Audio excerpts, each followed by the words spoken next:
సరే, మహర్షులు ఎంత విలువ ఇచ్చారనుకుంటున్నారు సంధ్యావందనానికి తెలుసండి?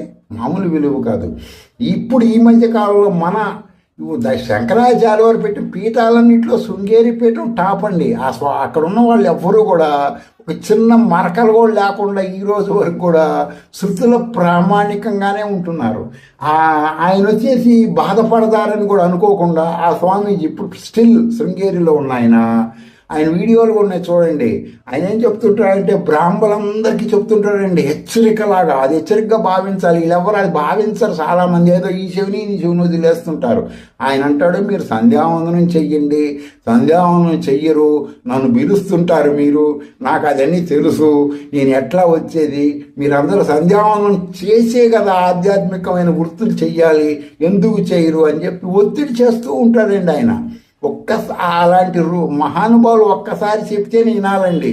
కానీ ఎన్నిసార్లు చెప్పినా చాలామంది, అందరూ కాదు చాలామంది ఉన్న వాటిలో కొంతమంది ఎక్కువ మంది సంధ్యావందనం చేయరండి.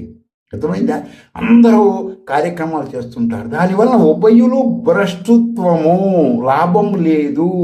అందువలన ప్రజలకి శృతుల జ్ఞానం తెలియటం లేదు. సంధ్యావందనం చేస్తేనే శృతుల జ్ఞానం వస్తుంది. ఎవరికి? ఆధ్యాత్మిక వృత్తులలో ఉన్న వాళ్ళకి. మిగతా వాళ్ళకి సంగతి నేను చెప్పటం లేదండి. ఇప్పుడు అది కొన్ని కమ్యూనిటీల్లో ఉద్యోగాలు చేస్తూ వ్యాపారాలు చేస్తూ డైలీ వేజెస్ పనులు చేసుకునే వాళ్ళు ఉంటారు. వాళ్ళ గురించి నేను చెప్పట్లేదు. ఆధ్యాత్మిక వృత్తులలో ఉన్న వాళ్ళ గురించి మాత్రమే చెప్తున్నాను. వాళ్ళకి ఇది తెలియకపోవడం వలన సంధ్యావందనం పట్టి అవిద్య అజ్ఞానంతో శ్రీ విద్యని దుర్భాషలాడుతున్నారు. అందులో కొంతమంది. అర్థమైందండి? నేను శ్రీ విద్య అవేర్నెస్ దానివల్లనే సగం తీసుకొచ్చింది.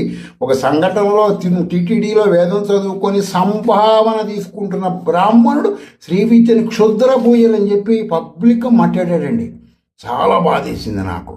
నేను ఇంకా ఎంతో తమాయించుకొని సరేలే కానీ అంటే సంధ్యావందనం చేసేవాడు అటు చెప్పడు కదండి. వేదం చదువుకోవటం మీకు గతంలో కూడా చెప్పా కదా, చిలకల చేతని వేదం చదివించవచ్చు. సంధ్యావందనం చెయ్యాలండి. ఎవరు? ఆధ్యాత్మిక